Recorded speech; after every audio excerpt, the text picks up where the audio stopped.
Presidente José Ramos Horta foi condecoração medalha Ordem Colar ba Timor-Wang na Intolu, no Ordem Grau Insignia ba ema estrangeiro na Intolu. Cerimônia condecoração ne realiza a quarta-feira Lorne Ronald Racing Hat foi em abril tinane. Chefe Estado acompanha o ministro Negócio Estrangeiro na Cooperação, Bendito Freitas, general reformado Lereana Timor, nomos a embaixadora Timor-Leste para Portugal, Isabel Amaral Guterres, e a embaixada Timor-Leste em Belém, Portugal. E a entrevista presidente Horta Teteng foi condecoração colar ba condecoração Ordem Grau Insignia ba Timor-Wang na Intolu, inclui ema estrangeiro na Intolu ne, hanesan reconhecimento e da basirania dedicação.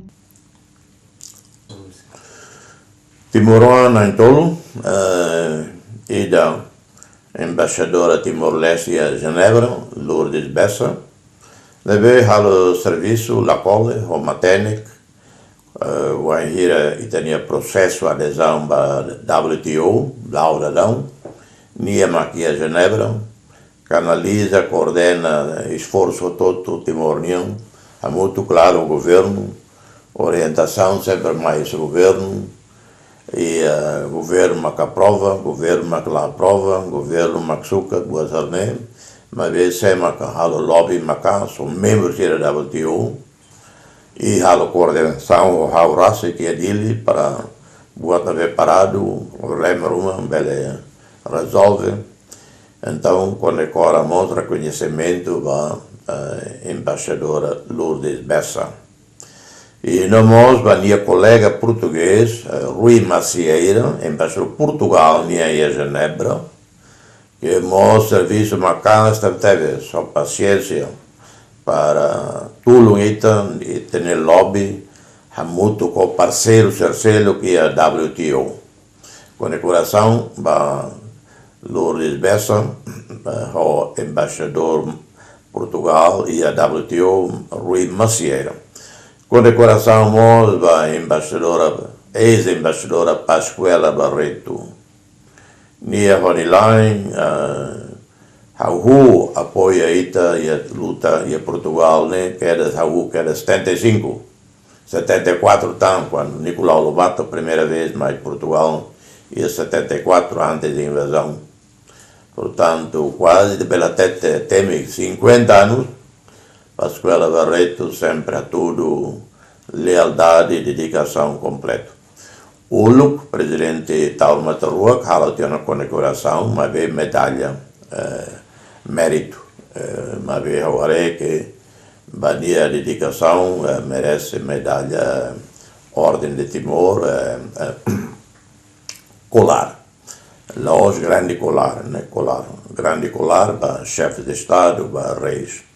Depois Timor ainda tem o look né artista, né algo todo da lavara mobiliza Timor Cercelo, busca apoio e a Timor-Leste e a Portugal. E estamos a dar uma né independência no Haiti e está a lua. Portanto, Timor na Intolu. Entidade portuguesa, além do embaixador Rui Macieira, que eu tenho mencionado, professor Nuno, professor de Direito Internacional, que apoia o governo, e tem o governo, a equipa pode ir aos Inglaterra, negociações da fronteira marítima. Reconhecido internacionalmente, reconhecido em Portugal. Também se ela vai para Timor-Leste e também a visita amanhã, aproveitam a condecoração Basira. Obrigado, excelência. E Ramos Timor-Wang na Intolu, nebesimo condecoração ne, Mac Maria Lourdes Bessa, Rui Macieira, Pascuela Barreto Rony esposo, simo condecoração baseada no decreto lei Hatnolu Racing Tolu bara rihun rua Ronulu Racing Hat, bara sanu Racing 5 abril tinen rihun rua Ronulu Racing Hat, Presidente República com a cooperação ba grau colar Ordem Timor-Leste. Nunemos Moisés Maria Martins de Deus, Nuno Antunes, simu condecoração baseada decreto presidente da República, hat nul racing hat para riun rua ronul racing hat, sanul racing 5 Abril, konba condecoração Orden Timor-Leste ho grau insignia. Husi Portugal, Beatriz Belo, Televisão Timor-Post. Janela informação ba emohoto. Atua tem informação atual dia Clio, kita haluha, haneham botão subscribe, like, halo comentário no faixa tutang ba media sosial hoto.